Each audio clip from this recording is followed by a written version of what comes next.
sini kami akan menceritakannya atau menjelaskannya lebih rinci lagi. Selamat mendengarkan. Oke guys, kita mulai saja ceritanya. Tepatnya pada tanggal 18 Januari 2001, malam minggu sehabis ibadah Isya. Bertepatan waktu itu nih guys, sudah berkumpul sekelompok etnis, kira-kira berjumlah ribuan orang. Dan yang paling mengerikan, dari ribuan orang ini, hampir setiap orang itu membawa senjata tajam, seperti parang, celurit, dan benda-benda berbahaya lainnya. Dan juga ada beberapa orang yang membawa spanduk nih guys. Spanduknya bertuliskan, Sampit akan menjadi Sampang 2. Dan ribuan orang ini menyusuri kota Sampit, berputar-putar gitu, sehingga memasuki satu perkampungan yang ada di Sampit. Dan kebanyakan ada suku Dayak Manyan yang tinggal di perkampungan itu. Dan setelah para perusuh itu memasuki perkampungan suku Dayak Manyan, tiba-tiba, tanpa berpikir panjang, para perusuh itu langsung menghancurkan rumah-rumah penduduk di situ. Wah, kasihan ya guys. Dan untungnya saja, penduduk di situ berhasil menyelamatkan diri. Mereka berhasil lolos dari kerusuhan itu dan meninggalkan harta benda mereka guys.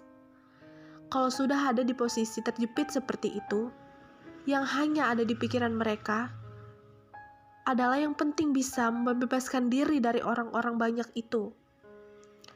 Sepertinya nih guys, suku Dayak Manyan sudah siap siaga sehingga mereka bisa lolos dan melarikan diri.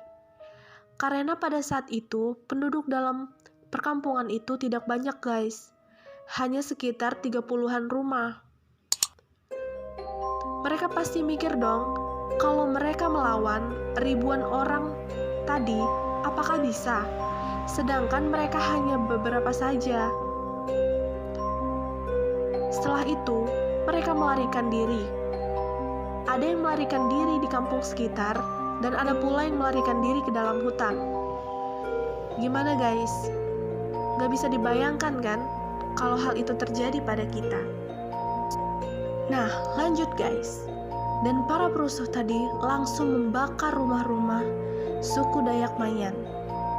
Setelah mereka membakar habis rumah-rumah di sana, mereka melanjutkan perjalanan mereka menuju Polres yang ada di sekitar lokasi itu guys. Tapi, dalam perjalanan mereka menuju Polres, mereka mengepung sebuah rumah, dan ternyata rumah itu milik satu keluarga suku Dayak Manyan. Mereka pun langsung memasuki rumah tersebut.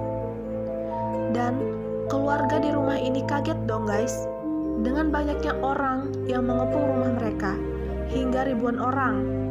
Setelah mereka memasuki rumah itu, para perusuh itu langsung mengikat satu keluarga dalam rumah itu dan diikatkan pada tiang rumah itu guys. Setelah mereka mengikat semua keluarga itu jadi satu pada tiang rumah, mereka pun membakar habis rumah itu. Bisa dibayangkan ya guys, betapa mencekamnya saat itu. Sesudah mereka membakar rumah itu, mereka melanjutkan perjalanan menuju Polres. Dan sesampainya mereka di sana, mereka menghancurkan gerbang Polres sehingga ke bagian dalam dihancurkan. Pada saat itu, ada beberapa anggota yang bertugas. Hanya saja mereka tidak bisa melawan orang-orang sebanyak itu. Mereka tidak bisa melawan, dan akhirnya mereka melarikan diri dan menyelamatkan diri mereka. Setelah mereka merusak kantor Polres, mereka langsung menuju kantor Pemda. Kebetulan kantor Pemda berseberangan dengan kantor Polres tadi guys. Tapi guys, mereka tidak merusak.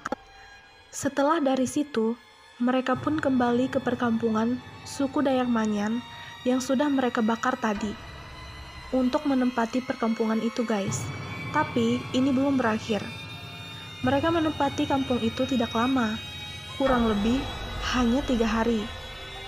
Karena tepat pada hari ketiga, beberapa suku Dayak bersatu nih guys.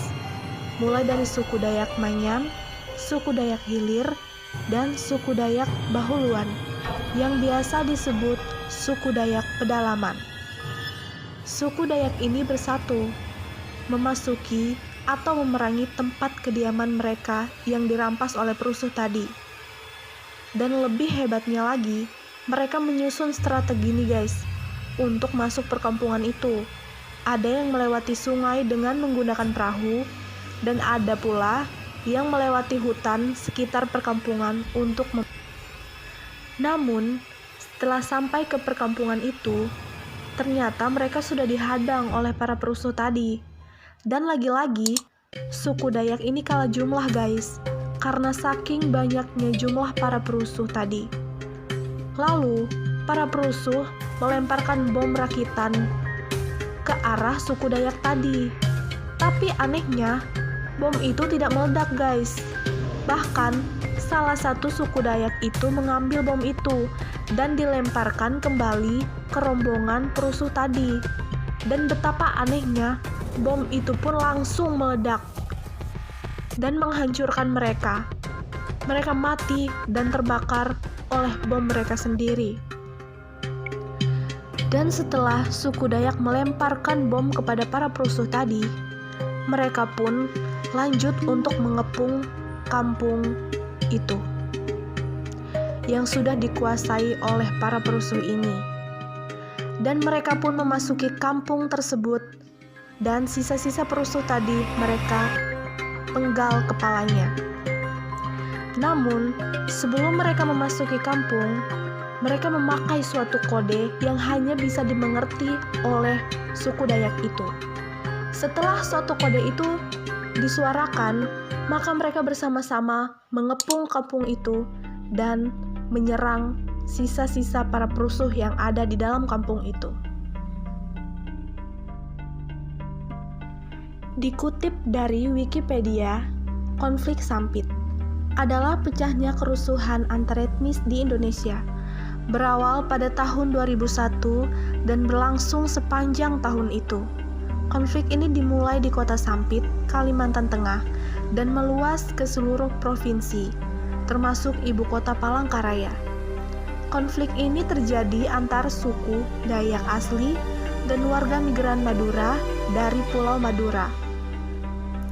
Konflik Sampit mengakibatkan lebih dari 500 kematian dengan lebih dari 100.000 warga Madura kehilangan tempat tinggal.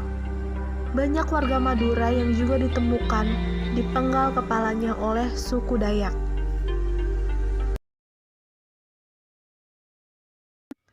Nah, itu dia teman-teman, cerita singkat mengenai konflik Sampit. Mohon maaf jika ada kata-kata yang tidak berkenan. Dan cerita-cerita tadi kami kutip dari sumber-sumber.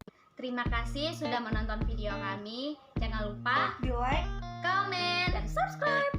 dan